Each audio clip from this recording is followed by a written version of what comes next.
What if I told you that you have been in a constant conversation with the universe for as long as you have been alive? Not just in moments of deep meditation or desperate prayer, but right now, in this very moment, with every thought you think, every emotion you feel, and every vibration you radiate. You have been sending signals without even realizing it. And the universe, this vast intelligent field of energy that permeates everything, has been answering back, faithfully mirroring the exact frequency you have been broadcasting. It is not a matter of whether the universe is listening to you. It always is. The real question is, are you aware of what you are saying? Every time you dwell on a thought, no matter how small, you send out a ripple of energy. That ripple is like a message, a frequency that carries not just the words in your head, but the emotional charge behind them. When you think about how unfair life feels, the frustration in that thought carries far more weight than the words themselves. When you imagine a future you desire, the excitement or doubt you feel is what the universe picks up on. This conversation is not conducted in English, Spanish, or any human language. It is spoken entirely in vibration, and whether you believe in it or not, you are fluent. The truth is, you have been having this exchange for so long that it feels invisible. You think you are just having private thoughts, or simply feeling emotions as they come. But the universe is like a perfect mirror, reflecting those signals right back to you in the form of events, opportunities, obstacles, and synchronicities. If you have been telling it, through your energy, that life is hard, it sends you situations that prove you right. If you have been radiating gratitude and possibility, it sends you moments that confirm you are supported. It is not personal, it is not moral, and it does not judge. It simply responds to the frequency you are living in. The problem is that most people go through life without realizing this is happening. They think life is random, unpredictable, even cruel. They dismiss repeated patterns as coincidence. They overlook subtle nudges, and they ignore signs that were placed right in front of them. You have probably done it too. How many times have you brushed off a chance meeting with someone as just luck, or chalked up an odd sequence of events to randomness, never considering that it might be a response to something you were unconsciously putting out? The signals are always there, but if you are not tuned in, you will miss them. Think about how a radio works. You cannot hear a station until you tune to its frequency. The signal could be playing beautiful music all along, but if you are off by just a little, all you will hear is static. That is what happens when you are unaware of this conversation. The universe is sending responses all the time, but if your awareness is clouded by distraction, doubt, or disbelief, the answers are lost in the noise. This is why life can feel like an endless loop of the same problems, the same struggles, the same disappointments. You are tuned to a frequency that keeps pulling in more of the same. And here is where the urgency comes in. Once you understand that reality is a responsive echo chamber, you realize that every thought and feeling you allow to dominate your mind is shaping what comes next. This is not about punishing yourself for a bad mood or pretending to be happy all the time. It is about becoming aware of the signals you are actually sending. Because if you do not take control of that, your unconscious patterns will keep talking to the universe for you, and they will keep ordering the same reality you are trying to escape. This is not about superstition or wishful thinking. It is about energy, the same energy that makes up every star, every planet, every atom in your body. Science has already proven that everything in existence vibrates at specific frequencies. Your thoughts and emotions are no different. And just as a tuning fork will cause another fork of the same pitch to vibrate, your dominant frequency will draw in experiences that match it. You might think you are unlucky, but luck has nothing to do with it.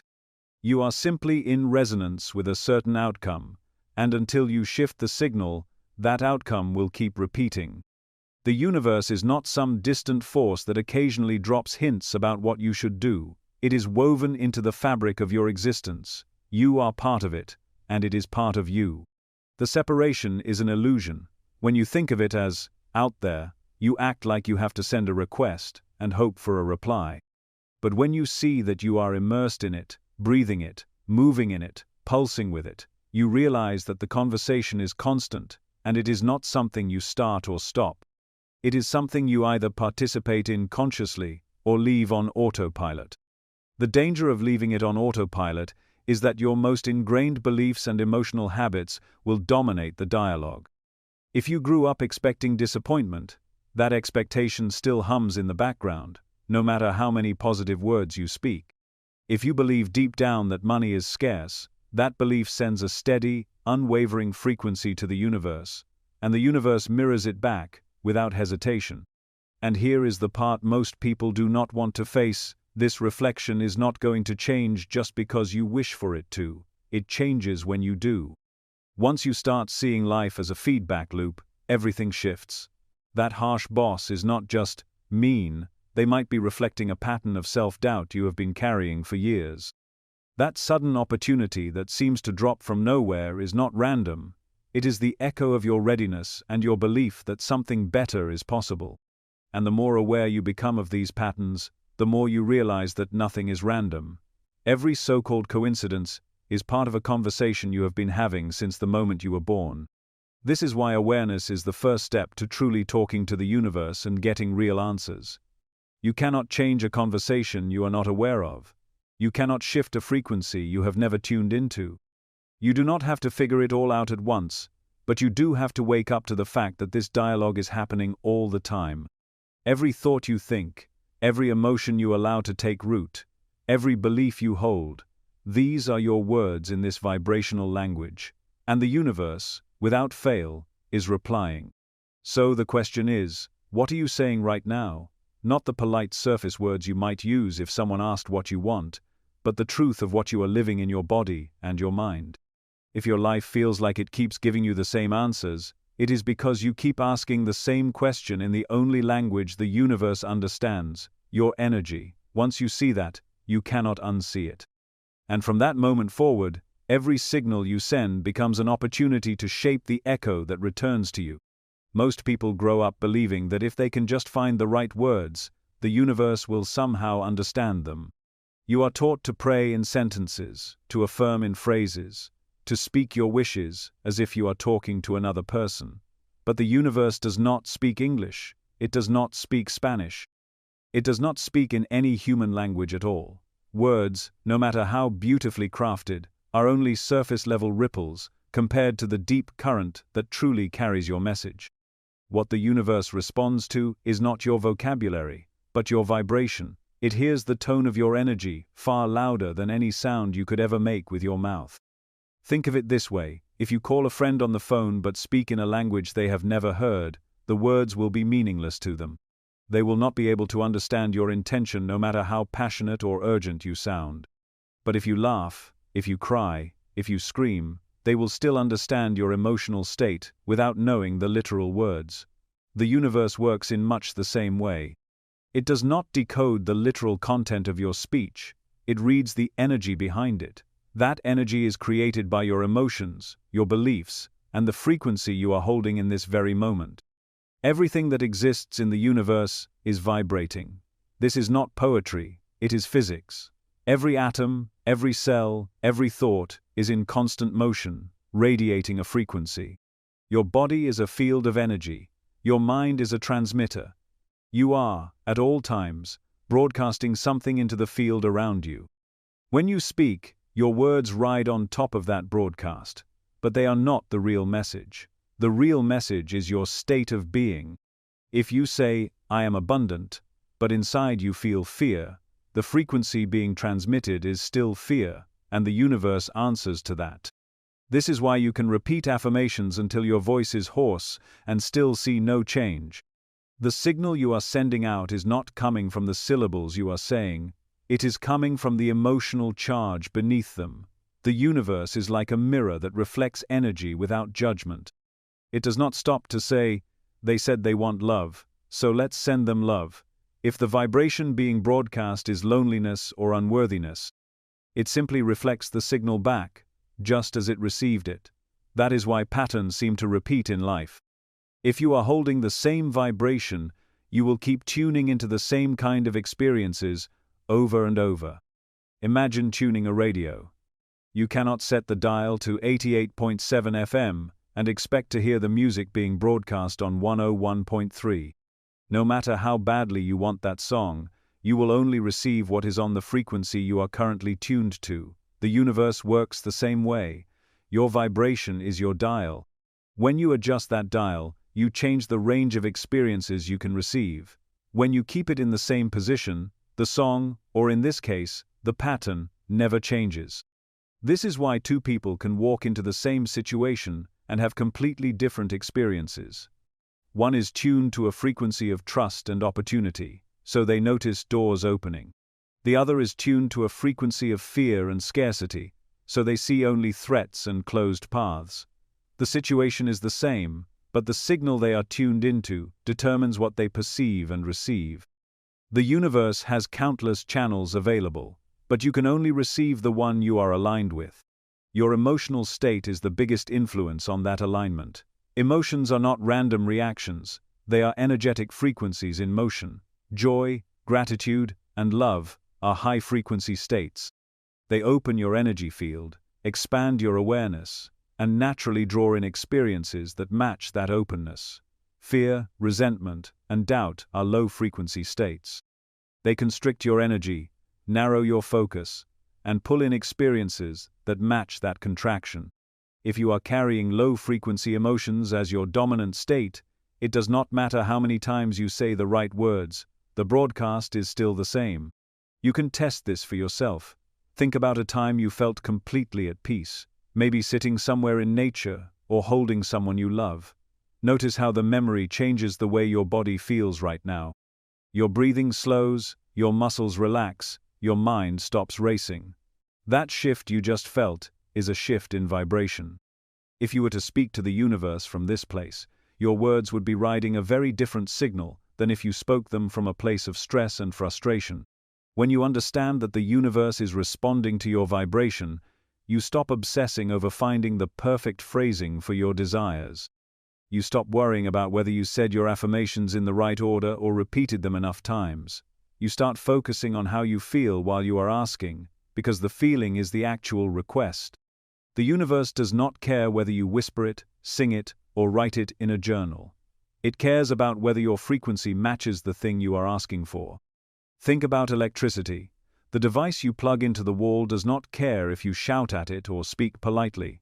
It only works if the current running through it matches what it is designed to receive. In the same way, the universe delivers, according to the current you are running through your system, your emotional frequency. Once you start seeing it this way, you realize you have far more control over what you are saying to the universe than you thought. You are not at the mercy of random events, you are not being ignored. You are constantly being answered, but the answers match the signal you are sending. Change the signal, and the answers change. This is why raising your vibration is not just a nice spiritual idea, it is the most practical thing you can do if you want different results. So if you want the universe to hear abundance, live in the vibration of abundance now. If you want the universe to hear love, cultivate the feeling of love now, even before it shows up in the form you expect. That is how you tune your dial. That is how you stop sending mixed messages. That is how you start speaking in the only language the universe truly understands, the language of energy. You can say the right words 1,000 times and still get nothing back if the vibration underneath them tells a different story. This is one of the most frustrating truths for people who are trying to consciously manifest a change in their lives. You may speak affirmations every morning. You may write down your goals in detail. You may even shout them to the sky with everything in you. But if, deep down, you carry a feeling that contradicts those words, the universe will respond to the feeling, not the sentence. It is not ignoring you, and it is not punishing you. It is simply responding to the dominant signal you are sending, and that signal comes from the alignment between your thoughts, emotions, and beliefs. Think about it like this. Your words are like the paint on the surface of a wall, but your beliefs are the foundation underneath. You can repaint the wall any color you want, but if the foundation is cracked, the paint cannot hide the instability. The universe does not just see the paint, it feels the whole structure. You might say you want love, but if you still feel unworthy of being loved, the energy you are putting out is not, love is coming, it is, I do not deserve love. And because the universe mirrors back the vibration you are living in, it will keep giving you situations that reflect unworthiness, people who cannot commit, relationships that fall apart, or complete absence of romantic opportunities. The mismatch between what you say and what you feel becomes the reason nothing changes. The same thing happens with money. You can speak all the wealth affirmations you want. You can visualize holding stacks of cash. But if every time a bill comes in you feel anxiety or dread, that emotional charge is the real signal you are broadcasting. You might be saying, "I am abundant," but the vibration the universe hears is, "There is not enough," and it will respond with experiences that confirm that scarcity, unexpected expenses, jobs that pay just enough to survive, opportunities that fall through at the last minute. The words you speak are like a mask, but the frequency beneath them is the truth the universe responds to. This is why so many people try to think positive and still see no results.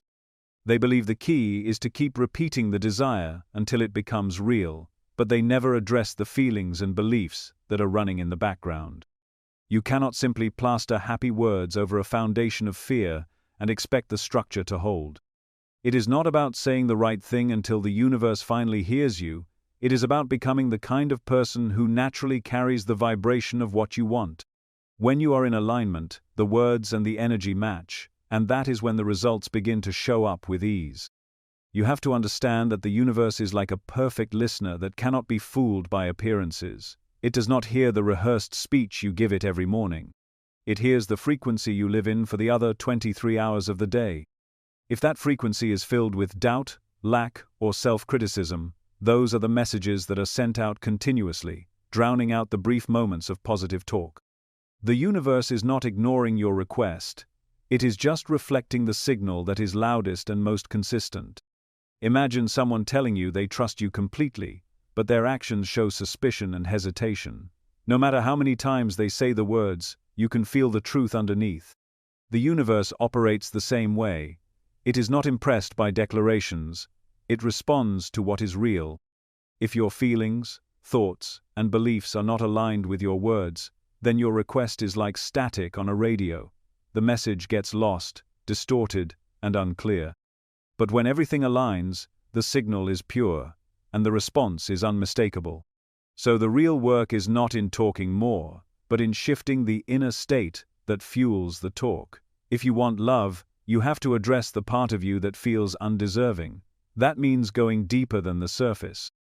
It means asking yourself where that belief came from, how it has shaped your experiences, and what it would take to truly believe that you are worthy of deep, healthy love. It means practicing self-respect and self-compassion until those qualities are not just ideas, but a natural part of your energy field. When you feel worthy without needing to convince yourself, the universe will reflect that worthiness in the people and opportunities it brings you. If you want wealth, you have to shift the way you relate to money itself. That means catching the reflexive panic when a bill arrives and replacing it with trust that more is on the way. It means celebrating every dollar that comes in, no matter how small, because that celebration matches the vibration of abundance. It means making decisions from a place of, "There will always be enough," instead of, "I have to hold on to everything or I will lose it." When you carry the feeling of abundance in your body, when you live as though you are already supported, the universe will match that with actual support. Alignment is about consistency between what you want, what you say, and what you believe. It is about removing the internal contradictions so that the signal you are sending is clear. This does not mean you have to be perfect or never feel doubt. It means you become aware of when the doubt is speaking louder than the desire, and you do the work to bring yourself back into alignment. That work might look like reframing your thoughts, processing old wounds, or practicing gratitude until it shifts your emotional state. Over time, this becomes less about effort and more about who you naturally are. The most liberating part of this truth is that you are not stuck with your current vibration. Just because you have spent years sending out mixed signals does not mean you cannot change the conversation. Every moment is a chance to choose a new frequency. Every time you shift from fear to trust, from resentment to gratitude, from self-doubt to self-belief, you are tuning yourself closer to the reality you want. And the universe, always listening, always responding, will adjust the reflection it sends back. When you see this clearly, you realize that getting what you want is not about convincing some outside force to grant it to you. It is about becoming the version of yourself who is already in harmony with it. That version does not have to plead or repeat the desire endlessly. Their energy already matches the outcome. And when that match happens, the universe has no choice but to respond in kind. Everything you put out into the world is coming back to you. This is not just a nice-sounding spiritual principle. It is an unshakable law, woven into the very fabric of reality. Life operates like a mirror. Whatever energy you are broadcasting is reflected back, and often, it comes back, amplified. If you send out joy, you find more reasons to be joyful. If you send out fear, you encounter more situations that make you afraid. The mirror does not discriminate. It does not judge whether what you are sending out is good or bad. It simply reflects it back with precision, the same way a mirror in your home does not decide whether to show your best angle or your worst. It simply shows what is there. This is why patterns repeat in people's lives. It is not random bad luck or mysterious coincidence. It is the physics of resonance at work. Energy vibrates at a certain frequency, and like attracts like. When you consistently hold a particular vibration, you magnetize experiences that match it. That is why someone who believes the world is hostile will continually encounter hostility, while someone who believes the world is generous will regularly experience generosity. The energy each person is radiating is the request they are making to the universe, and the universe delivers accordingly. You can see this effect everywhere if you look closely. Think of the friend who always seems to attract partners who treat them poorly. It is easy to assume they are just unlucky in love, but what is really happening is deeper. If their inner world is filled with beliefs of unworthiness, fear of abandonment, or the expectation of being hurt, that is the vibration they are sending out. The mirror of the universe reflects that belief system by drawing in people and circumstances that confirm it. This is not punishment, it is simple reflection. Until they shift the energy they are carrying, the pattern will keep showing up. The same principle applies in positive ways too. Someone who genuinely lives in gratitude will continually see life give them more to be grateful for. Their attention is tuned to notice blessings, and their vibration is broadcasting openness and appreciation. The universe responds by mirroring that state of being, often in ways that seem almost magical. Opportunities appear out of nowhere. Strangers show kindness. Problems seem to dissolve faster. But none of this is magic in the sense of breaking the rules of reality. It is simply the law of reflection operating without interruption. This is where it becomes essential to understand that you do not attract what you want, you attract what you are. You can want something with all your heart, but if your dominant energy is the opposite of it, you will not bring it into your life. You can want love, but if you are carrying self-doubt and fear, you are broadcasting the vibration of lack, and that is what will come back. You can want financial abundance, but if you are living in constant anxiety about money, you are broadcasting scarcity, and the universe mirrors that back in the form of missed opportunities, unexpected bills, and more reasons to worry. This is why people can work incredibly hard to get what they want, and still feel like they are running in circles. They are trying to change their lives by pushing from the outside, but the real change happens from the inside out. The mirror of the universe does not respond to your hustle or your frantic effort. It responds to your state of being. Change the state, and the reflection changes. Keep the state the same, and the reflection remains the same, no matter how much you struggle or how many things you try on the surface. It can be uncomfortable to realize that the things showing up in your life are reflections of your inner world, especially if you do not like what you are seeing, but there is power in this awareness. If life is a mirror, then you are not at the mercy of random events. You can shift what is coming toward you by shifting what you are sending out. This is where personal responsibility becomes the key to transformation. You stop blaming the mirror for what it shows you, and you start changing the expression you are bringing to it. Mirrors also have a way of making things appear larger than they are, especially the mirrors of energy. This is why your dominant patterns tend to intensify over time. If you carry resentment, you will encounter more reasons to be resentful, which strengthens the feeling, which sends out a stronger broadcast, which brings even more of the same back. The same spiral happens in the positive direction. Carry joy, and life will feed you more reasons to feel joy, which amplifies the vibration, which attracts even more. The mirror effect is not static, it is dynamic, always feeding back into itself, making the original signal stronger with each return. If you have ever wondered why it seems like certain themes in your life get bigger and louder the more you try to escape them, this is why. Running from something you dislike still keeps you energetically tied to it. You are still broadcasting a signal about it, even if that signal is resistance. And resistance is just another form of focus. The universe mirrors what you are focusing on, not just what you are hoping for. That is why shifting your focus to what you want to grow, rather than fighting what you want to avoid, creates faster and more lasting change. You can think of this in terms of sound. If you shout into a canyon, the echo that comes back is your own voice, repeated, and sometimes louder. You would not expect to hear someone else's words echoed back. You would expect to hear exactly what you put out. Life works in the same way.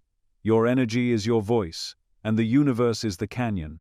Whatever you put out into it will come back to you, shaped and amplified by the space it has traveled through. The mirror effect also explains why you cannot fake your vibration. You can say all the right things, wear all the right masks, and present yourself as someone completely at peace. But if your inner energy is chaotic, the reflection you get from life will reveal it. The universe does not respond to your outer performance, it responds to the true frequency you are living in. This is why self-honesty is so important. You cannot change what you are broadcasting until you are willing to admit what it really is. When you begin to consciously work with the mirror effect, life takes on a different quality. You stop taking unwanted reflections personally and start seeing them as feedback. If you do not like what you are experiencing, you look within first. You ask yourself, what am I broadcasting that is bringing this back to me? That question alone can dissolve years of frustration, because it puts the power back in your hands. The beauty of this law is that the mirror changes the instant you do. You do not have to wait years to see a difference. The moment you shift your vibration, you have already changed the signal, and the universe begins to adjust the reflection. Sometimes the physical results take time to appear, but the energetic shift is immediate. Knowing this keeps you from feeling powerless in the face of circumstances, because you understand that what you are living is not a random sentence handed down from somewhere else, it is an active conversation between you and the mirror of existence. When you accept that you do not attract what you want, you attract what you are. You stop trying to chase after things outside of you and start becoming the kind of person who naturally draws them in. You focus less on grasping and more on embodying. You realize that if you want a better reflection, you do not need to polish the mirror, you need to change what is standing in front of it. And the moment you do, you step into the role of co-creator rather than passive observer, watching the mirror shift to match the new frequency you have chosen to live in. Most people think of prayer as asking for something they do not yet have, sending a wish up into the sky in hopes that someone or something will hear it and decide to grant it. They treat it like a transaction. If they say the right words enough times or prove themselves worthy, they might be rewarded. But this is why so many prayers feel unanswered. True prayer is not begging. It is not convincing an outside power to change your circumstances. True prayer is alignment. It is stepping into the vibration of the thing you desire and speaking from the knowing that it is already yours. It is not about reaching out for something far away. It is about becoming the version of you that already lives in the reality you want to create. When you pray from desperation, you reinforce the feeling that you are separate from what you want. You might say, "Please help me find love." But the emotion behind those words is loneliness. You might plead, "Please give me money to pay my bills." But the energy underneath is fear and lack. In both cases, the frequency you are sending to the universe is not, "I have," it is, "I don't have." And the universe responds to that frequency with more situations that match it. This is why intentional prayer is not about pleading for change, it is about declaring and embodying the reality you want, as if it already exists. Think about the difference between asking and declaring. Asking says, "I need this to happen." Declaring says, "This is happening." Asking places the power outside of you. Declaring anchors it within you. When you declare something in prayer, You are not waiting for evidence, you are choosing to become the evidence. You are stepping into the feeling of it being done, and allowing that vibration to fill your body. The universe does not need to be convinced by your words. It responds to the alignment of your state of being. To pray intentionally, you must first shift your emotional state before you even speak. This means tuning yourself to the feeling of the outcome you want, so that by the time you say the words, your vibration is already a match for them.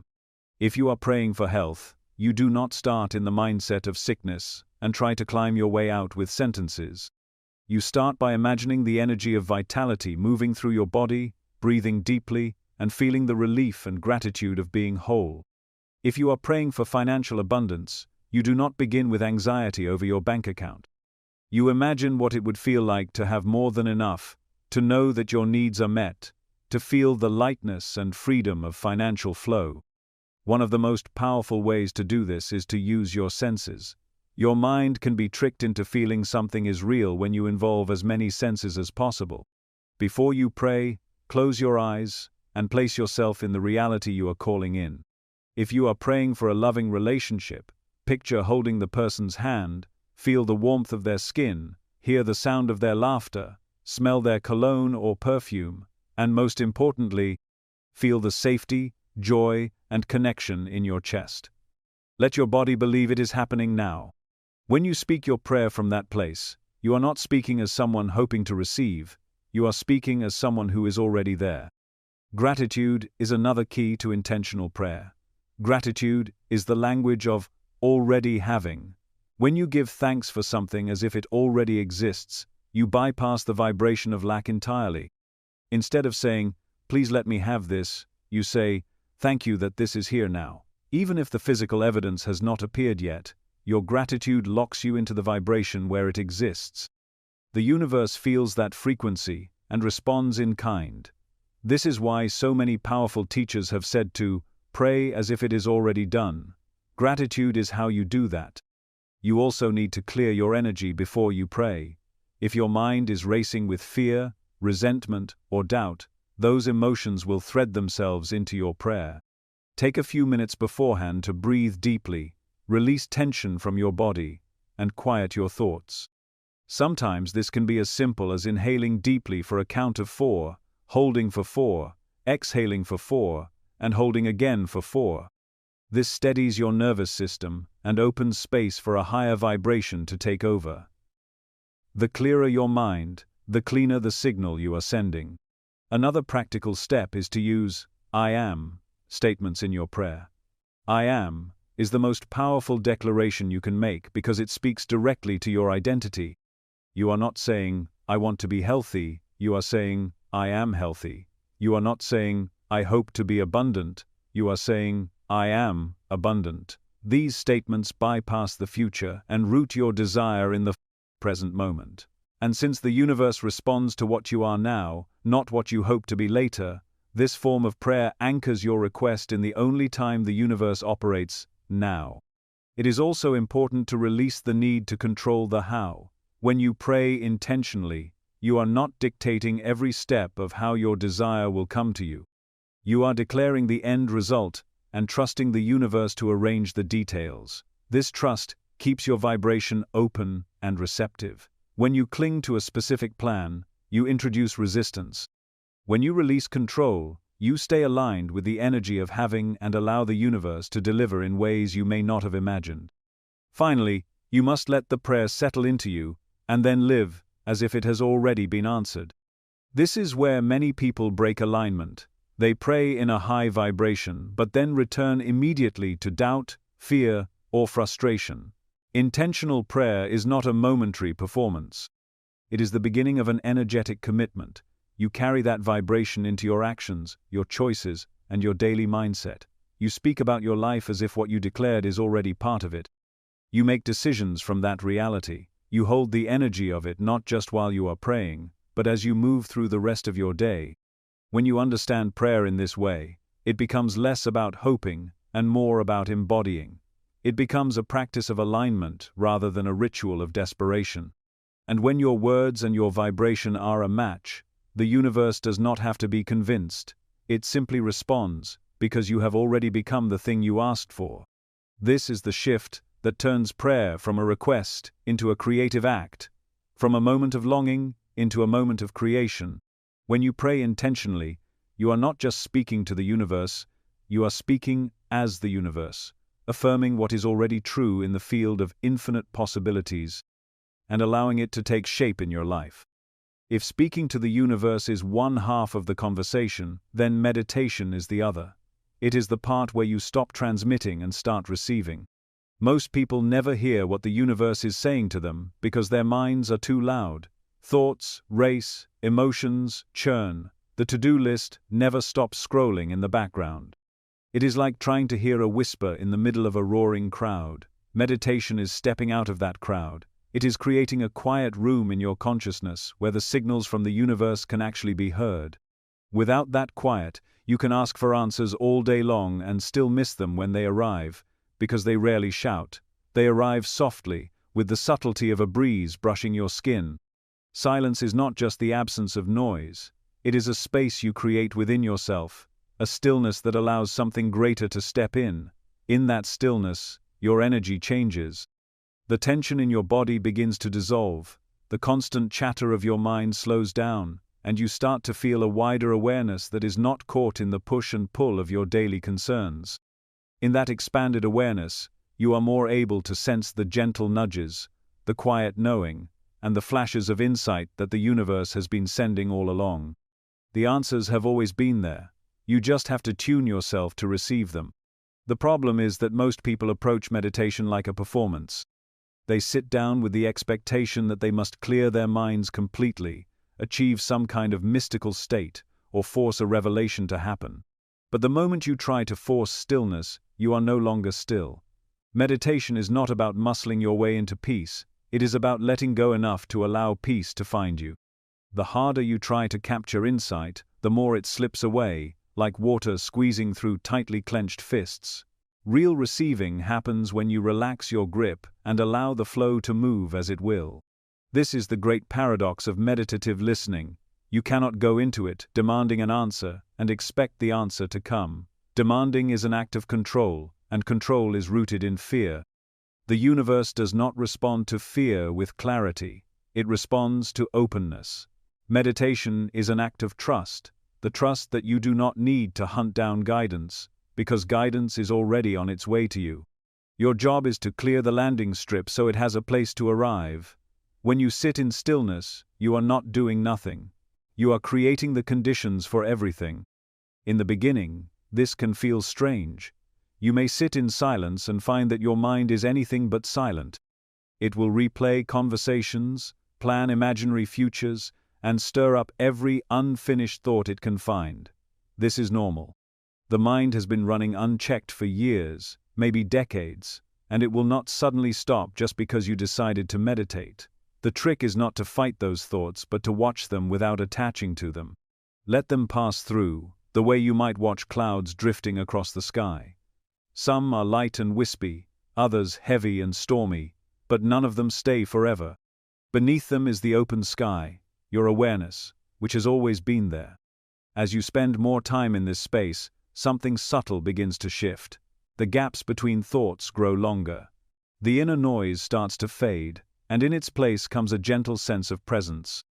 You might feel more aware of your breath, the rise and fall of your chest, or the way the air feels as it enters and leaves your body. This anchoring in the present moment is where the doorway opens. The universe does not speak to you from the past or the future, it speaks now. And when you are fully here, you begin to notice its voice. The voice is not always a literal one. Sometimes it is a sudden clarity about a situation that has been troubling you. Sometimes it is a new perspective that shifts how you see a problem.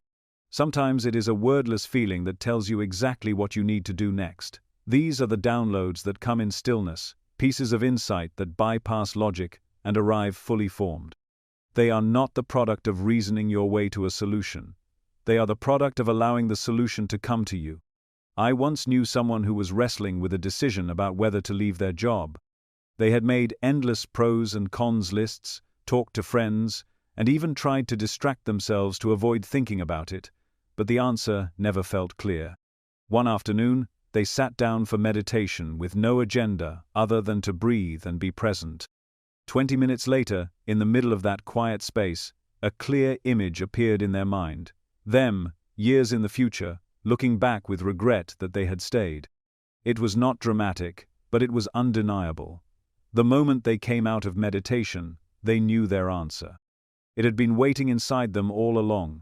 The noise just had to die down enough for them to hear it.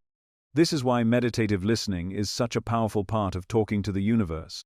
If all you ever do is speak, through prayers, affirmations, or mental requests, you are only having half the conversation. You may pour your heart out, but without making space for the reply, you leave the other half of the dialogue unheard.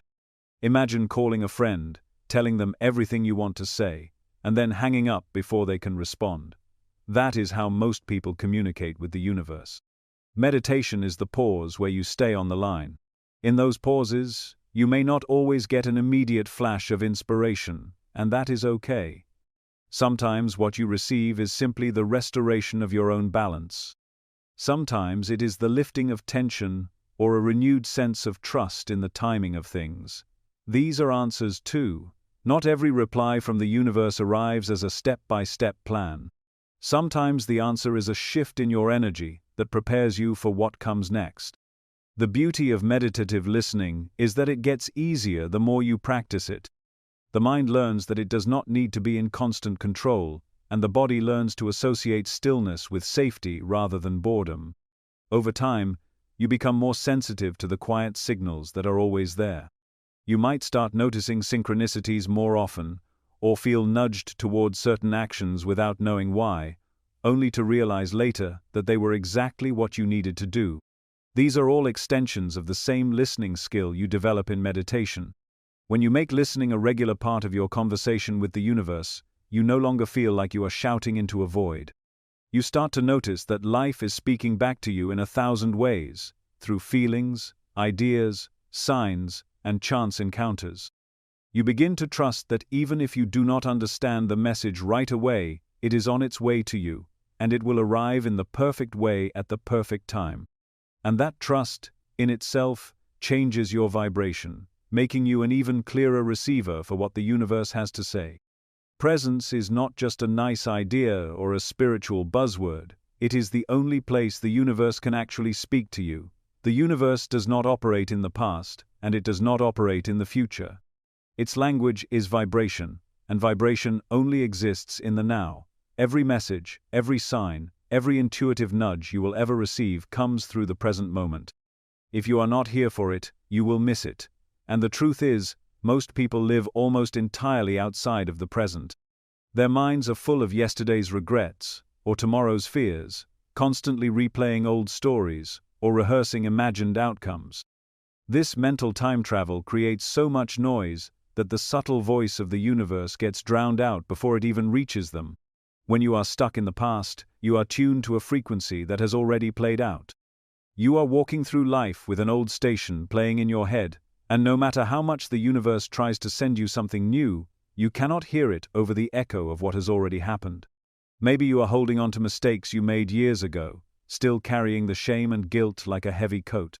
Maybe you are replaying moments where someone hurt you, keeping the anger alive as if that will somehow protect you from being hurt again. But the past is a closed loop. The universe cannot meet you there.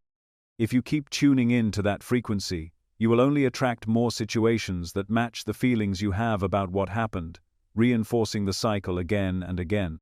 When you are lost in the future, the problem is different but just as destructive. The future does not exist yet, but when you live there in your mind, you fill it with worry, doubt, and what-if scenarios. You imagine conversations that have not happened, problems that do not exist, and failures that have not occurred. And because your body responds to these thoughts as if they are real, you create the same vibration you would have if those imagined outcomes had actually happened. This means you are sending out a signal based on fear of something that does not even exist, and the universe simply mirrors that back in your reality. You end up chasing solutions to problems that were never there, and you miss the opportunities that are right in front of you. Presence is the antidote to both of these traps. It is the point where you stop dragging the past behind you and stop running ahead to a future that has not arrived. It is the stillness in which you can hear the guidance that has been waiting for you all along. When you are truly present, your mind stops racing, your breath deepens, and your senses sharpen. You start to notice things you would have overlooked, a sudden thought that feels different from the rest, the repetition of a certain symbol in your environment, the way someone's words seem to answer a question you had not even asked out loud. The universe speaks through these moments, but you can only hear them when you are here now. Anchoring yourself in the present begins with your breath. The breath is always happening in the now, and it is the most direct doorway back to presence. When you notice your thoughts running wild, stop and take a slow, deep breath in through your nose, feeling the air fill your lungs. Hold it for a moment, then exhale gently through your mouth, letting your shoulders drop and your body soften. Do this a few times, and pay attention to the rhythm. In, hold, out, pause. As you do, your attention naturally shifts from the noise in your head to the simple act of breathing. This creates space, and in that space, the signal from the universe can finally come through. Sensory awareness is another powerful way to anchor yourself in the now. Wherever you are, take a moment to notice 5 things you can see. Then notice 4 things you can touch, 3 things you can hear, 2 things you can smell, and 1 thing you can taste. This simple exercise pulls you out of the mind's stories and places you directly into the reality unfolding around you. You cannot list what you see, hear, and feel without being present to it, and as soon as you are present, you have stepped into the only place where the universe can meet you. You can also practice presence by slowing down your movements and paying attention to what you are doing as you are doing it. If you are washing dishes, feel the warmth of the water on your hands, notice the sound of it splashing against the sink, see the way the soap bubbles catch the light. If you are walking, pay attention to the sensation of your feet meeting the ground, the rhythm of your steps, the movement of your body with each stride. These small acts of mindfulness bring you back into alignment with the now, and when you are in alignment with the now, you are in alignment with the universe. One of the biggest obstacles to presence is the mind's belief that it is safer to prepare for every possibility than to simply trust the moment.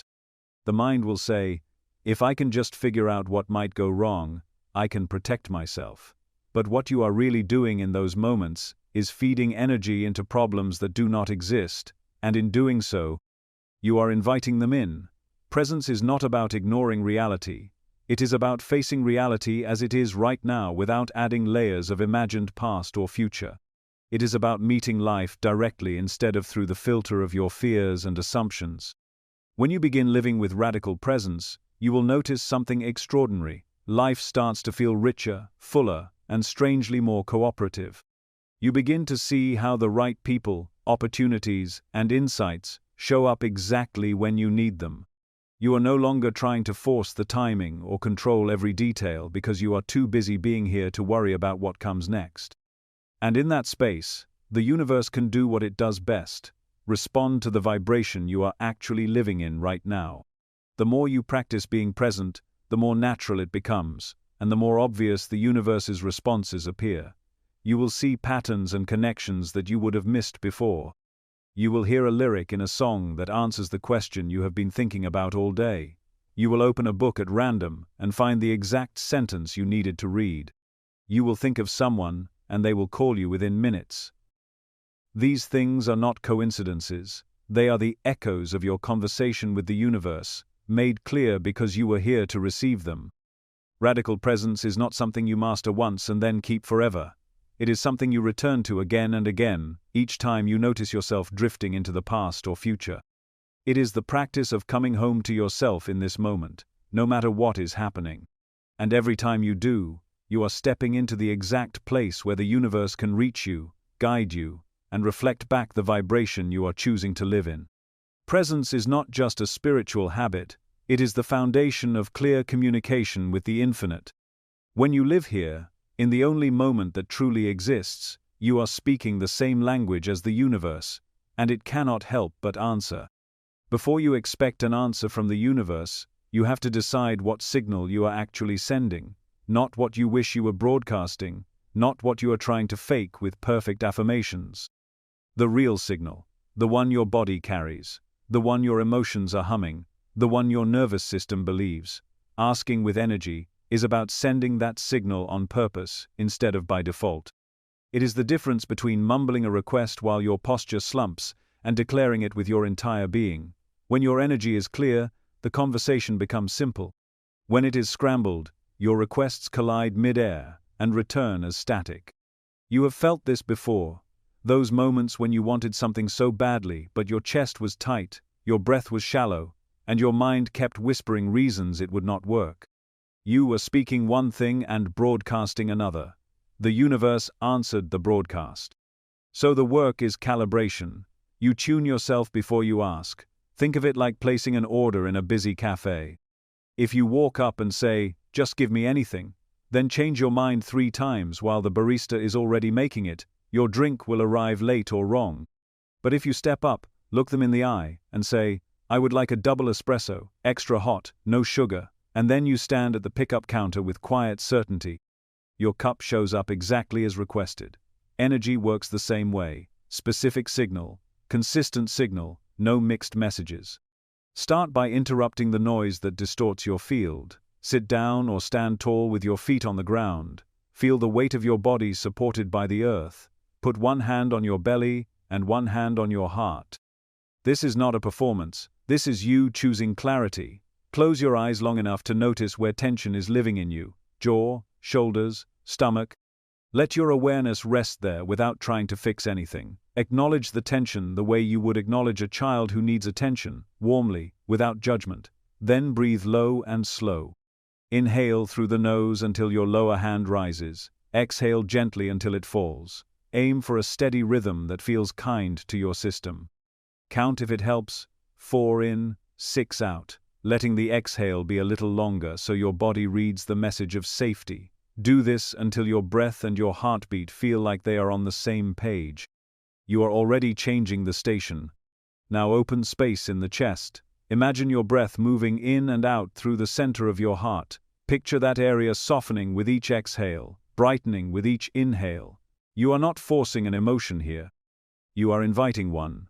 Call up a memory that effortlessly evokes appreciation, not fireworks, just a warm, steady glow. The way sunlight feels on your face on a cool morning. The sound of someone you love, laughing. The relief of slipping into clean sheets. Let that appreciation spread from the chest outward, like warm water filling a basin. Stay with it for a minute or two, not because the universe needs you to, but because your nervous system does.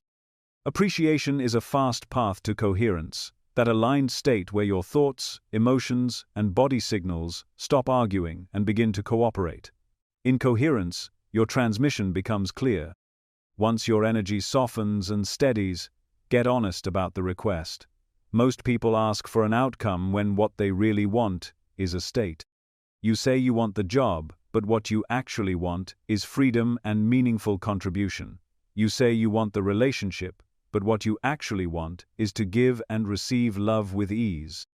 If you ask for the thing while vibrating with the state you fear losing, you create static. Instead, ask from the state you want to live in. This is not pretending, it is alignment.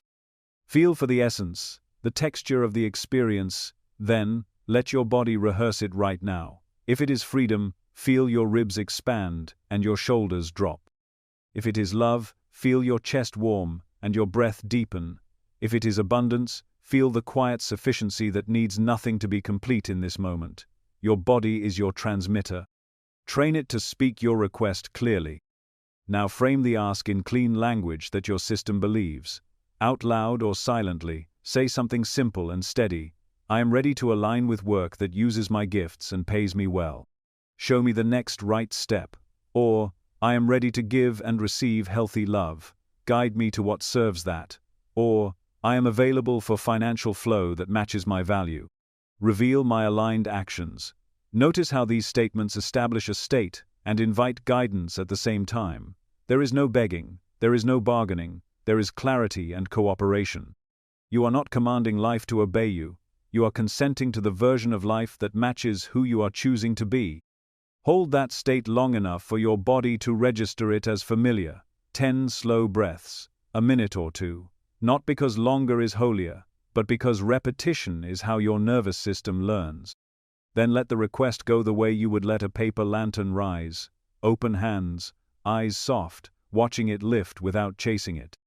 The chase signal, the grasping, the checking every 5 minutes, the desperate refresh of your inbox, tells the universe, you do not have the thing. That becomes your transmission. Letting go does not mean apathy. It means you have placed a precise order, and you are not running back to the counter to change it every 30 seconds. You are available for confirmation and willing to be surprised by the route. As you move through your day, act like someone who just placed a clear order. That does not mean pretending you already have the outcome. It means taking aligned steps that match the state. If you asked for meaningful work, you polish your portfolio with an open chest and a calm breath, rather than doom-scrolling job boards with a clenched jaw. If you asked for healthy love, you set a boundary with kindness instead of people-pleasing from fear. If you asked for abundance, you pay a small bill with gratitude rather than dread. Micro-actions carry macro energy. Each step is a vote for the signal you sent. When doubt appears, and it will, you do not wrestle it to the ground. You recognize it as a stray transmission from the old station. Note it, breathe, return to coherence, hand to heart. Appreciation. 1 minute is enough to bring your field back into alignment. Then you continue. This is how you remove mixed signals. You do not pretend you never waffle. You just refuse to broadcast the waffle as your dominant tone. It helps to set a clean parameter for confirmation, not as a test, but as a way to keep your mind from spiraling. Quietly say, if I am aligned, let confirmation be obvious and kind, then release it. Do not micromanage the form. A message from someone you have not heard from in years, a sudden cancellation that frees space to do the very thing you have been postponing, an idea that wakes you at 3 a.m. with an odd sense of peace. These are replies. Your job is not to interrogate them to death. It is to notice the feeling of rightness when it lands, and take the next small action. Think again about that cafe. Precise order, consistent signal, patient presence at the pickup counter. Imagine if you were to place your order and then sprint into the street to stop taxis, asking drivers if they might possibly be delivering your drink. That is how most people treat their requests. They ask, then panic, then chase. Instead, breathe and stay available. The kitchen is real. The ticket is in the system. Your only job is to keep your hands open when your name is called. Here is a full calibration ritual you can fold into your mornings or use before any important ask. Wake up and give yourself 3 minutes before touching a device. Sit or stand tall, hands to belly and heart. Breathe low and slow until your exhale naturally lengthens. Shift your attention to the heart and invite a memory of appreciation. Let it spread through your chest and down your arms until your shoulders soften.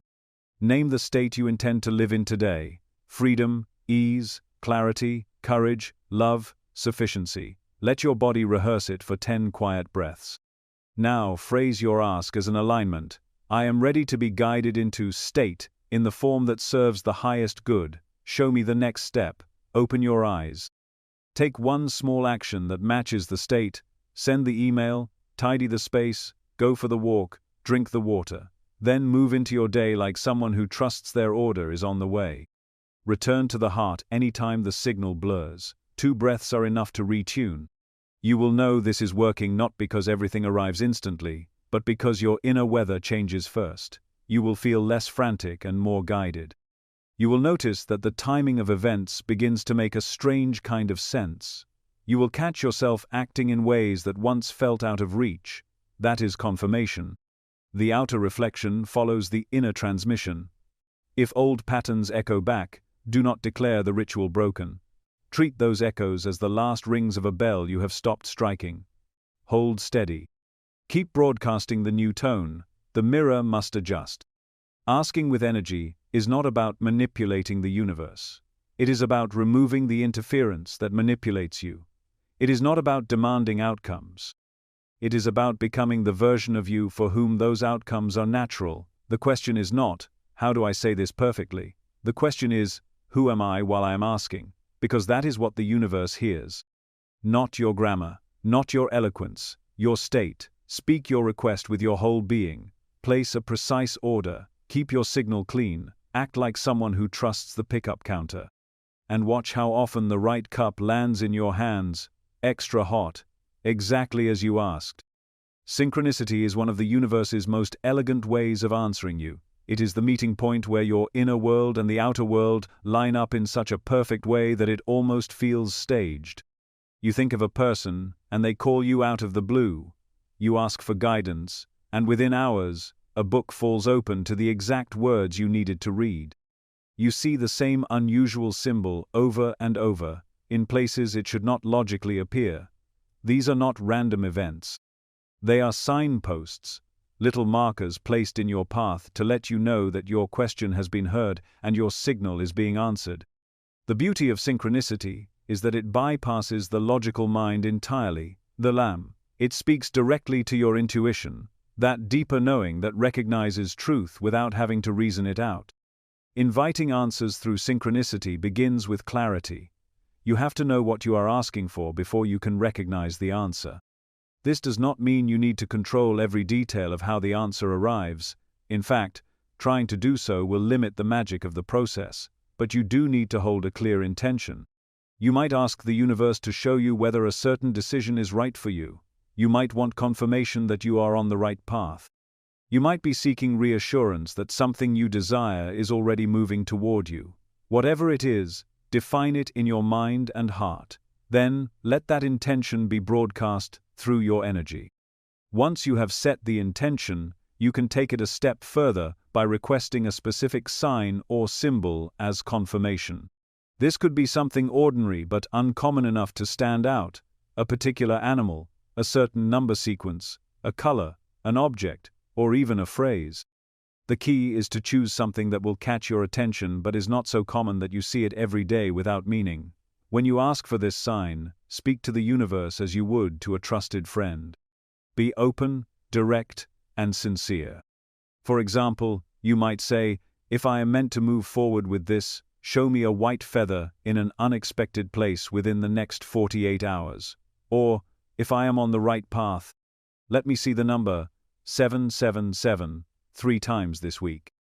After you have asked, the most important step is to release your grip on the outcome. This is where many people block the process without realizing it. If you spend the next 2 days frantically scanning every corner of your environment for the sign, you are no longer open, you are forcing. The energy of forcing creates tension, and tension scrambles the signal. The universe speaks most clearly when you are relaxed and receptive, not when you are hunting for proof. So, instead of obsessively looking for the sign, shift your focus back to living in alignment with your intention. Let the sign come to you naturally. When the sign does appear, you will often feel an inner shift, a subtle recognition that goes beyond logic. It might come with a wave of warmth in your chest, a sudden smile you cannot explain, or a deep calm that settles in your body. That feeling is your intuition confirming the message. It is not just about what you saw or heard, it is about how it resonates with you in that moment. This is why openness is so important. If you are too busy doubting, over-analyzing, or explaining away what happened, you can miss the moment entirely. At the same time, it is important not to over-interpret every little thing as a sign. If you choose a white feather as your symbol, and then see one on a pillow the next morning, you do not automatically assume that is your confirmation, especially if it is something you see regularly. The point is not to attach meaning to every coincidence, but to remain aware and let the real synchronicities stand out. The ones meant for you will often come in a way that feels undeniable, in a moment when you were not expecting it, in a place where the odds of it happening by chance feel almost impossible. Synchronicity is also amplified when you are in a state of alignment. The more your thoughts, emotions, and actions are in harmony with your intention, the more quickly the universe responds with these mirrored experiences. Think of it like tuning a radio. When you are perfectly tuned to the frequency of what you desire, the signal comes through clearly, without static. This is why detachment is so powerful in this process. When you release the need to control when and how the sign comes, you move into the exact vibration where it can appear effortlessly.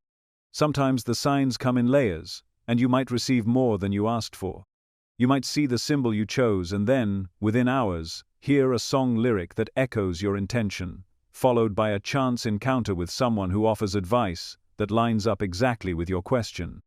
This is not the universe trying to convince you because it thinks you will not believe the first sign. It is simply how energy flows once you are in alignment. The signs multiply because you are tuned into them. You begin to see that your entire reality is a conversation, and synchronicity is just one of its most poetic forms. There will also be times when the sign you requested does not appear.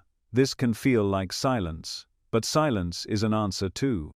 It might mean that what you are asking for is not aligned with your highest good, at least not in the way or the timing you are envisioning. It might mean that there is something better on the way, or that you need to shift your vibration before the answer can arrive. In these moments, the absence of a sign is not rejection, it is redirection. Trust that the universe's silence is guiding you just as much as its confirmations. Over time, as you practice inviting answers through synchronicity, you will begin to notice that you no longer have to ask as often. The signs will start showing up on their own, as part of the ongoing dialogue between you and the universe. You will see the repeating numbers, the symbolic animals, the perfectly timed conversations, and you will know exactly what they mean without having to overthink it. You will stop wondering if you are making it up because the consistency and precision of these experiences will be impossible to ignore. The real gift of this practice is not just in getting confirmation about a specific decision or desire, it is in deepening your trust. The more you see the universe meeting you in these ways, the more you realize you are never walking alone. The signs remind you that you are part of something intelligent, responsive, and intimately connected to you, and when you live with that awareness, your relationship with life changes. You stop moving through the world like it is random, and start experiencing it as a co-created masterpiece, full of messages meant just for you. When you invite answers through synchronicity, you are not asking the universe to prove itself. You are inviting it to speak to you in a language beyond logic, a language that blends mystery with precision. And when you stay open, detached, and aligned, the answers arrive in ways that make you pause, smile, and say, "I see you." That recognition is the bridge between you and the infinite. And once you start walking it, you will never again doubt that the universe is always speaking. When you reach out to the universe, the biggest obstacles to receiving a clear answer are rarely outside forces. They're the silent saboteurs, living in your own mind and energy. You might not even realize they're there, quietly scrambling the signal you're sending and distorting the response you're meant to receive. Overthinking is one of the most common culprits. It's like dialing a number, then repeatedly hitting buttons while you wait, confusing the system on the other end. You ask for guidance, but instead of letting the energy settle and flow, you start replaying the question in your mind, layering it with what-ifs, doubts, and endless scenarios. The result is static. You drown out the signal with mental noise. It's not that the universe isn't answering you, it's that you've created so much chatter inside yourself that you can't hear it. Doubt is another form of interference. When you ask for something but secretly question whether it's possible, you're essentially sending two contradictory requests at once. Imagine placing an order and then immediately calling back to cancel it, over and over. That's what doubt does to your energetic request. The universe isn't judging you, but it's mirroring your mixed signals. You can't stand in two places at once and expect clarity. Faith and trust don't mean blind belief. They mean choosing a state of alignment long enough for the energy you've set in motion to take shape. Fear, too, can wrap itself around your request like a shadow. Fear doesn't just block answers, it bends them. It changes the way you perceive signs and guidance, often making you interpret neutral or even positive signals as warnings or dead ends. If you're afraid of the answer, you'll unconsciously filter for information that confirms your fears. You'll see closed doors where there are open ones, and you'll hesitate when the very thing you've been asking for arrives. And then there's impatience, one of the most powerful saboteurs of all. Impatience doesn't just disrupt your energy, it broadcasts the belief that what you've asked for isn't coming, or isn't coming fast enough. This energy of lack ripples out and echoes back to you in the form of more waiting. It's like planting a seed and then digging it up every day to see if it's growing. In your urgency to see results, You interrupt the process that would have naturally delivered them. Impatience is an unspoken statement to the universe. I don't trust you, and the universe responds to your dominant energy, not your words. Resistance can be more subtle. Sometimes you've asked for an answer, but deep down, you're not ready to receive it. You might have an attachment to things staying the same, even if you think you want change. The signs show up right in front of you, but because they don't look the way you expected, you dismiss them. Resistance narrows your field of vision, so you only notice what matches your preconceived ideas. You could be standing in the exact doorway you've been trying to find, but if you're still holding on to the picture in your mind of how it should look, you'll walk right past it. The tricky thing about these saboteurs is that they often disguise themselves as logic, caution, or being realistic. You convince yourself that second-guessing your intuition is just being thorough, or that analyzing every angle is being responsible. But in reality, you're keeping your energy in a constant state of flux, never letting it fully lock onto the frequency that would deliver what you've been asking for. Your job isn't to micromanage the process. It's to hold a clear, steady vibration long enough for it to do its work. Sometimes, the silence you think you're getting from the universe isn't silence at all. It's a response you can't hear because your own energy is too loud. Clearing the path for answers doesn't require more effort, it requires less interference. It's about letting go of the compulsion to control every step and trusting that once you've sent the signal, the universe knows exactly where to find you. The more you release the need to make it happen, the more space you create for it to happen. When you remove overthinking, doubt, fear, impatience, and resistance, you discover that the universe has been speaking to you all along. The signs become obvious, the synchronicities undeniable. You'll realize that guidance isn't something rare or difficult to receive. It's the most natural thing in the world once you stop sabotaging it. The universe doesn't withhold answers. It simply reflects back the energy you hold. Change the energy, and the conversation changes instantly. The universe is constantly replying to you, but rarely in the way you might expect. Its answers don't usually arrive as a booming voice from the sky or a blinding flash of light that instantly changes everything. Instead, they slip into your life in forms so natural and seamless that you might miss them if you are not paying attention. They blend into your day like they have always belonged there, a passing thought, a random conversation, a sudden inner certainty, a repeated image that seems to follow you.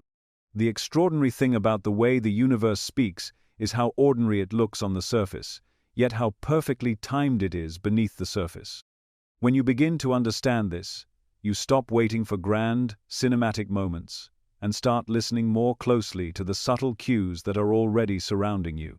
One of the most common ways the universe replies is through intuitive nudges. These are the quiet, almost imperceptible pulls you feel toward or away from something. They can appear as sudden ideas that seem to come out of nowhere, a persistent feeling you cannot explain, or a gentle but undeniable sense that one path feels lighter and another feels heavy. These nudges often arrive when you are still, when your mind is not trying to force an answer, or in moments when you least expect them, during a shower, while driving, or just as you are about to fall asleep. They are easy to dismiss because they are subtle, but when you follow them, you begin to notice how they lead you exactly where you need to be, even if you do not understand why at the time. Another way the universe responds is through chance encounters. You might meet someone at the grocery store who tells you a story that perfectly mirrors the problem you have been wrestling with. You might overhear a conversation in a cafe and hear a single sentence that answers a question you have been holding in your heart. You might bump into an old friend you have not seen in years, and that meeting opens a door you did not even know you were looking for. These encounters rarely feel like coincidence. When you are tuned in, they have a quality of perfect timing, as if the meeting was set in motion long before you realized you needed it. Sudden clarity is another unmistakable form of reply. This is when you have been turning something over in your mind for days, weeks, or even months, and then, without warning, the answer clicks into place. It might come in the middle of a conversation, while reading a book, or even as you wake from a dream. There is no logical chain of reasoning that explains why you suddenly know what to do. You just know. The decision that felt heavy a moment ago becomes light. The confusion you could not shake dissolves into certainty. This kind of clarity is often the result of energy aligning behind the scenes, allowing you to finally see what has been there all along. Repeating signs are another powerful way the universe communicates. These can take the form of numbers, animals, symbols, or words that keep showing up in your life. You might keep seeing the same number sequence on clocks, license plates, or receipts. You might notice a particular animal crossing your path again and again, in real life or in images and conversations. You might hear the same phrase repeated by different people in unrelated situations. When something repeats with unusual frequency, it is worth paying attention. The repetition is the universe's way of highlighting a message for you, urging you to look deeper into its meaning. What makes these replies so remarkable is their timing. The universe has a way of answering you in moments when you most need reassurance or direction, even if it does not always align with when you think you need it. Sometimes the answer comes right away, when you are still raw with uncertainty, and it feels like a lifeline. Other times it comes just when you are about to give up, and it reminds you that everything is still unfolding. And sometimes, the answer arrives before you have even consciously asked the question, a sign that the universe has already felt the shift in your energy and is responding to it before you have put it into words. Part of understanding how the universe replies is recognizing that its answers are not always about giving you exactly what you asked for, in the exact way you envisioned it. Sometimes the reply is a redirection rather than a confirmation. It might close a door you were certain you wanted to walk through, not to punish you, but to guide you towards something better suited to your energy and growth. The no you receive might actually be making space for the yes you could not have imagined yet. And when you look back later, you see how the timing and sequence of events were far too perfect to be accidental. The universe also replies through your own shifts in perspective. You might wake up one day and realize that the thing you were desperate for no longer feels urgent, not because it arrived, but because you have changed in a way that makes you see it differently. This change in perception is a reply too. It is the universe showing you that you no longer need the thing you thought you needed, or that you are now ready to receive it in a way that is more aligned. Sometimes the answer is not an event but a transformation within you. When you begin to live in awareness of these replies, life starts to feel less like a guessing game and more like a conversation. You stop dismissing the small things as meaningless. You stop waiting for some dramatic breakthrough to confirm you are on the right path. Instead, you start to see the elegance in the ordinary, the precision in the seemingly random, the intelligence woven into the fabric of your daily life. You realize that you are not speaking to a distant, abstract force. You are in dialogue with something that knows you intimately and meets you exactly where you are. The key is to stay open without becoming obsessive. If you try to force meaning into every single thing you see, you will exhaust yourself and muddy the signal. But if you remain relaxed, receptive, and aware, you will recognize the difference between random noise and a true reply. The real replies will resonate. They will feel like they belong to you, even if they arrive in unexpected ways. They will carry a kind of quiet authority that bypasses the mind and lands in the heart. Ultimately, the universe replies in the language you are most likely to hear. If you are highly visual, it might send you images and symbols. If you are more auditory, it might send you words or music. If you are kinesthetic, it might send you feelings and sensations. The more you pay attention to the ways messages have shown up for you in the past, the more fluent you become in your own personal language with the universe. And once you learn that language, the conversation never really stops, it just deepens, becoming more effortless, more intimate, and more undeniable with time. There are moments when you pour your heart into a request, when you speak to the universe with complete sincerity, when you meditate, visualize, and open yourself to receive, and yet nothing seems to happen. No sign, no insight, no dream that points the way. The silence can feel deafening. You might start to wonder if you are being ignored, if your voice is too small to be heard, or if you somehow missed the one chance you had to get through.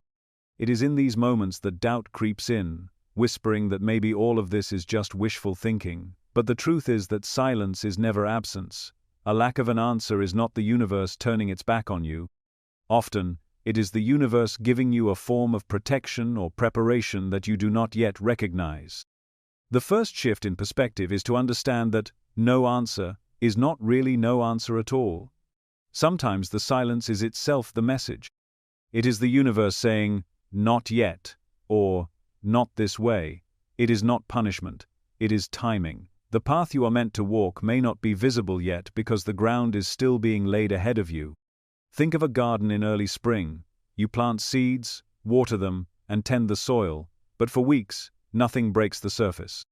You could stare at the dirt every day and convince yourself that nothing is happening, but beneath the soil, an entire world of movement and transformation is underway. Roots are taking hold. Foundations are being made. The silence is not emptiness. It is construction.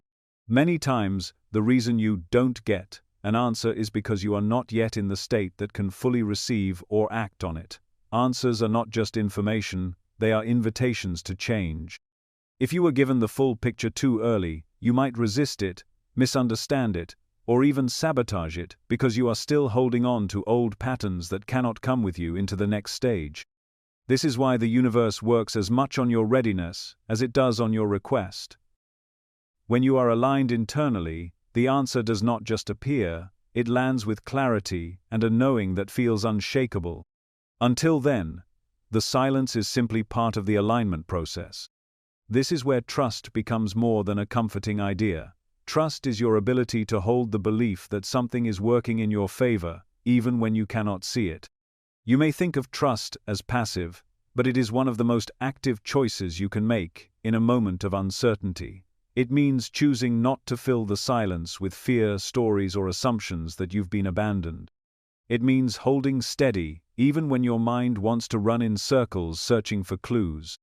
This steadiness signals to the universe that you are willing to let the timing unfold, and timing is one of the most important elements in the orchestration of your answer. Divine timing is not just about patience, it is about precision. You may think you are ready for something right now, but the moving pieces in the bigger picture are still falling into place.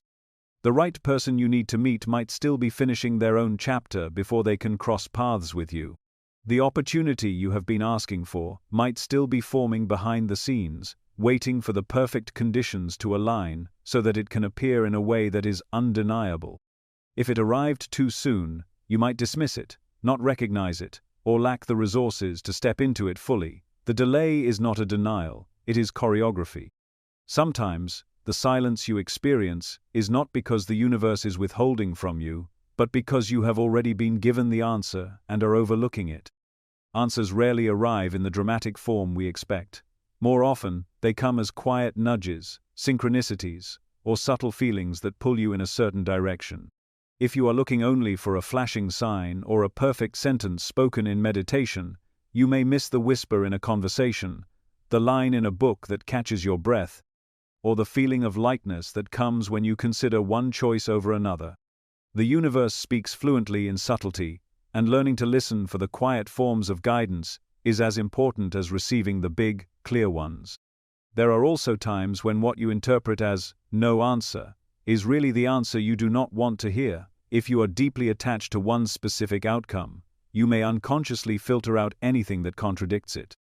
You ask for clarity, but if clarity comes in the form of, "This is not the right path," you might convince yourself that you have not heard anything at all. In truth, you have heard, you are just not ready to accept it. This is why part of the art of communicating with the universe is surrendering not only the timing, but the form the answer takes. You cannot ask for truth and then demand it look a certain way. In these moments, your work is to stay open, not closed. Ask yourself honestly if you are willing to hear an answer that does not match your preference. If the answer is no, then that is where the silence comes from, not from the universe ignoring you, but from your own resistance to receiving anything outside of what you want to hear. When you release that resistance, you create space for real answers to arrive, even if they redirect you entirely. One of the most powerful ways to navigate the space of no answer is to shift your focus from asking to preparing. If you believe that the answer is on its way, what would you be doing right now to get ready for it? Would you be clearing space in your schedule, refining your skills, saving resources, or healing patterns that would block you from stepping into it fully? Preparation is an active form of trust. It says to the universe, I believe you enough to get ready before I see proof. This readiness often becomes the very thing that draws the answer to you. The truth is, you are never actually without guidance. Even in silence, there is direction. Sometimes the direction is simply to wait. Sometimes it is to look deeper at what is already around you. Sometimes it is to shift your question entirely. The universe is not a vending machine where you press a button and receive instant results.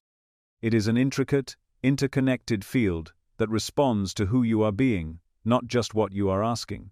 And who you are being in the space of apparent silence determines the quality of what comes next. When you find yourself feeling ignored by the universe, remember that you are still in the middle of a conversation. Just because you are not hearing words does not mean nothing is being communicated. Silence can mean pause. Silence can mean prepare. Silence can mean the answer is being delivered in a way that will make more sense later than it does now. If you can meet that silence with curiosity instead of fear, you will be able to notice the quiet signs that have been there all along. The absence of an answer is not a void. It is a space being held for the exact right moment, in the exact right way, for the exact right version of you. The work is not to fill that space with noise, or to demand it be resolved on your schedule. The work is to trust the orchestration you cannot see, to keep yourself open, and to stay in motion toward being ready. Because when the answer does come, and it will arrive with the clarity, timing, and power that make you say, now I understand why I had to wait. Every time the universe answers you, it is not just giving you what you asked for, it is strengthening the thread of connection between you. Each answered request becomes part of a growing foundation, making the next conversation faster, clearer, and more effortless. The more you recognize and respond to what you receive, the more fluent you become in this exchange. At first, the replies might feel subtle, almost fragile, as if you are learning a new language and catching only certain words, but with each successful interaction, the signal sharpens. You begin to trust that your requests are heard. You begin to act as if the answer is already on its way.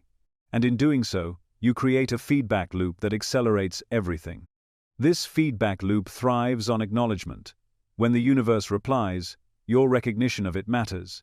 Many people receive what they asked for, and rush past it without pausing to notice. They move immediately to the next request, treating the manifestation as if it were inevitable or unremarkable. But acknowledgement is like watering the roots of a plant. It deepens and strengthens the connection. When you pause to say, I see this, I receive this, I'm grateful for this, you amplify the signal back to the universe that you are listening, that you value the exchange, and that you are ready for more. Gratitude is not just polite, it is magnetic. It draws more of the same into your life, because it affirms that you are a good steward of what you receive. Gratitude also shifts your vibration in a way that makes the next answer easier to deliver. When you are genuinely thankful, you are anchored in abundance rather than lack. You are not asking from a place of desperation or neediness, but from a place of wholeness and connection. The universe responds to this energy with speed and clarity because there is no resistance in it. You are not trying to fill a void, you are expanding what is already full. Every thank you you offer is like a pulse sent out into the field, echoing back with more to be thankful for. Over time, this creates a rhythm that you can consciously cultivate, a cycle I call ask, align, act, acknowledge. Each step feeds into the next, and when you master it, your conversations with the universe become seamless. Asking is the first step, and it is more than just forming words. It is setting an intention from a place of clarity. You decide what you want to call in, but you do so without clinging to how it should arrive. The more precise you are about the feeling you want, rather than the exact form, the easier it is for the universe to deliver in ways you could not have imagined. Aligning is the second step, and this is where most people get stuck. You can ask for something, but if your vibration contradicts it, the signal is unclear. Alignment means shifting your inner state so that it matches the reality you are calling in. It means embodying the feelings, beliefs, and actions that belong to the version of you who already has what you are asking for. Without alignment, the conversation feels like shouting across a great distance. With alignment, it feels like sitting face to face, exchanging words effortlessly. Acting is the third step, and it is often misunderstood. Acting does not mean forcing the outcome or micromanaging every detail. It means taking steps in the direction of your intention, even if they are small. It means following the intuitive nudges, answering the opportunities that come your way, and signaling to the universe that you are participating in the creation. Action is a demonstration of faith. It shows that you are not passively waiting but actively making space for what you want to arrive. The universe loves momentum, and every inspired action you take is like clearing another path for the answer to reach you. Acknowledging is the final step, and it is what completes the loop.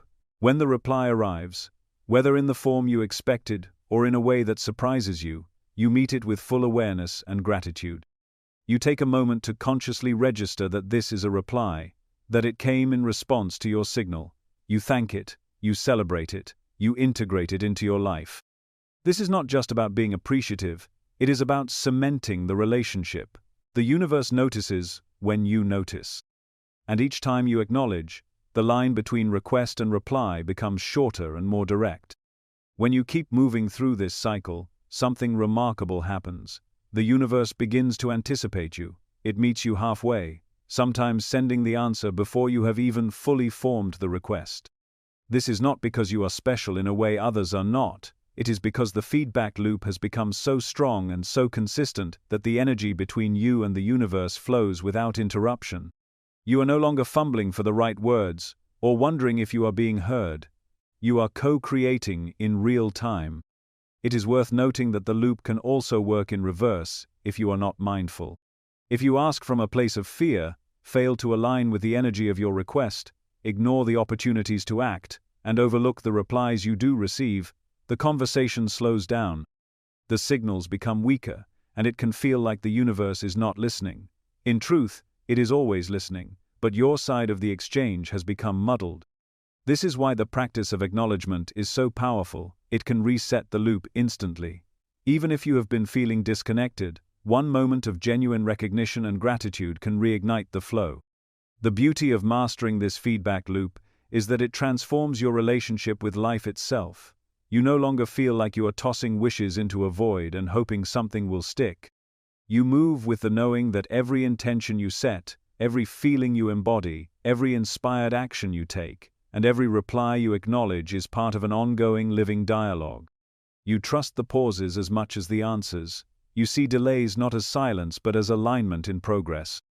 And you know that your role is not to control the whole process, but to keep the loop active, open, and clear. With practice, you will find that the line between asking and receiving blurs. The moment you set an intention, you will already feel the answer beginning to form. The moment you align with it, signs and synchronicities will start appearing. The moment you act, opportunities will unfold. And when you acknowledge, the cycle will restart, building momentum like a wave that carries you effortlessly forward. This is not magic in the sense of something rare and mysterious. It is simply the natural rhythm of energy when you are in harmony with it. Mastering the feedback loop is not about perfection. There will be times when you forget to align, times when fear slows your action, times when you overlook a reply. But as long as you return to the cycle, the conversation continues. The universe is infinitely patient, always ready to pick up where you left off. And the more you engage, the more you will realize that you are not just a participant in this dialogue, you are a co-creator of it, shaping and being shaped by the flow of energy in every moment. That realization is the true reward of mastering the loop, because once you have it, you will never again doubt that the universe is speaking, and speaking directly to you. There comes a moment in your journey when you realize that speaking to the universe is not about pleading for scraps from some distant, indifferent force. It's not about groveling, bargaining, or trying to prove you're worthy enough to be noticed. That whole idea, that you are small, powerless, and lucky to receive the tiniest fraction of what you've asked for, is the mindset of a beggar. And a beggar cannot co-create, because co-creation requires equality of spirit. Living as a co-creator means you stop approaching life as though you're on the outside, pressing your face against the glass, hoping someone will let you in. You start living like the glass was never there in the first place. You understand that you are not separate from the energy you're speaking to. You are part of it, and it is part of you. When you see yourself as a co-creator, you stop asking the universe to rescue you and start inviting it to collaborate with you. You know that your voice matters, not because you're shouting the loudest, but because the frequency you carry is already part of the universal conversation. You speak with clarity because you know your requests are heard. You listen with patience because you trust the reply will come in the right form, at the right time. And most importantly, you act as though what you've asked for is already in motion, because you understand that action is not separate from manifestation, it is part of the manifestation. This shift changes everything. Begging energy says, "I'm empty, fill me." Co-creating energy says, "I'm full and expanding, let's build something together." Begging waits passively for something to appear. Co-creating meets the universe halfway, taking steps in alignment with what has been asked for. You don't sit in a locked room and hope opportunity will break down the door. You walk outside, trusting that the path will meet your feet as you move. You don't cling to the question, wondering if it will be answered. You prepare for the answer, making space for it before it arrives. Living as a co-creator also means you stop treating universal communication as a one-time request. It becomes an ongoing dialogue. You speak your desires and intentions into the field, but you don't just drop them there like letters into a mailbox and walk away. You stay engaged. You notice the subtle responses, the synchronicities, the nudges, the shifts in your own inner state. You respond to those responses. You adapt, refine, and realign as you go. It's not a transaction, it's a relationship. And like any relationship, it deepens the more you show up for it. One of the most powerful things about this way of living is that it removes the illusion of waiting. In the beggar mindset, life is a series of long gaps between the things you're asking for and the moments they arrive. In the co-creator mindset, every step of the process is part of the manifestation, which means there's no dead time where nothing is happening. Every thought, every feeling, every action is a brushstroke in the picture you're painting with the universe. You're always in motion, and so is the energy around you. The universe is not a vending machine where you insert your request and stand there hoping it doesn't get stuck. It's more like a dance partner. Sometimes you lead, sometimes it leads, but you're always moving together, and in that movement, there is a rhythm that starts to emerge. A rhythm you can feel in your body when you're in alignment. You begin to sense when it's time to act boldly, and when it's time to hold still. You can tell when a door is ready to open, and when it's better to let it stay closed for now. This sensitivity comes naturally when you stop begging for a single answer, and start living as though you're part of an ongoing, living conversation. Being a co-creator also demands that you take responsibility for the signal you're sending. You can't send out static and expect to receive a clear signal back. You can't say one thing with your words, and another with your energy, and expect the universe to sort it out for you. A beggar hopes that someone else will clean up the mess. A co-creator cleans up their own signal. You pay attention to your thoughts, your emotions, and your actions, not in a perfectionist way, but in an intentional way. You know that every frequency you broadcast is a message, and you choose those messages with care. This doesn't mean pretending to be positive all the time, or ignoring the challenges you face. It means being honest about where you are, while also choosing the vibration you want to live in. You can acknowledge pain without becoming it. You can see obstacles without broadcasting defeat. You can experience contrast without letting it define your whole state of being. This is the power of a co-creator, the ability to stand in the middle of what is and still signal the reality you are calling in. When you live this way, the universe stops feeling like something you have to chase. You no longer feel like you're knocking on a locked door. You realize the door has always been open, and you've been inside the whole time. The answers start arriving in ways that feel almost effortless, not because life is suddenly free of challenge, but because you're no longer fighting the current. You're working with it. You're trusting it. You're shaping it. There's a different kind of confidence that comes with this.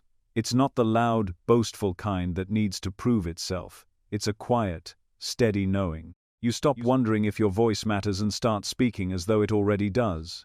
You stop demanding guarantees before you act and start acting because you know the energy will meet you where you are. You understand that every moment is part of the creation process, even the pauses, even the times when nothing seems to be happening. And so, the final challenge is this: change your signal and watch your reality answer back, not halfway, not tentatively, but fully. Stop sending out the frequency of a beggar and start sending the frequency of a creator who trusts their own role in the process. Speak to the universe as though it's a trusted partner, because it is. Listen as though it has something to say to you every single day, because it does. Act as though what you're asking for is already on its way, because it is. When you make that shift, you'll start to notice the conversation changing, the signs become clearer, the timing becomes smoother, the guidance becomes easier to recognize. And the most surprising thing of all is that you'll realize the universe was never ignoring you. It was always speaking to you in the language of your own energy. Change that energy, and the entire dialogue changes. You stop asking for permission to have the life you want and start building it, moment by moment, with the most powerful creative force there is, the partnership between you and everything.